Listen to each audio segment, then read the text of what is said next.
बस आपने गुस्सा नहीं करना, जरा वीडियो देखें फिर इस पर बात करते हैं। मैं जानना चाहता हूँ कि जिस तरह पहला मुसलमान आप आदम कहते हैं, उसी तरह ये बता दीजिए पहला काफिर कौन था, क्योंकि आदम वाली कहानी तो मुझे झूठ लगती है, वो चाहे जिस भी किताब में लिखी हो।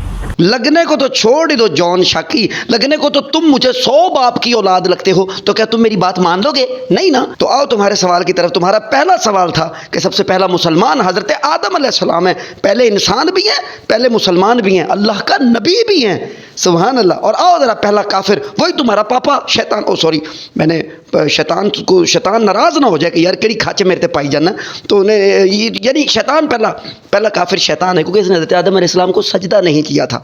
पहला हुक्म क्या था?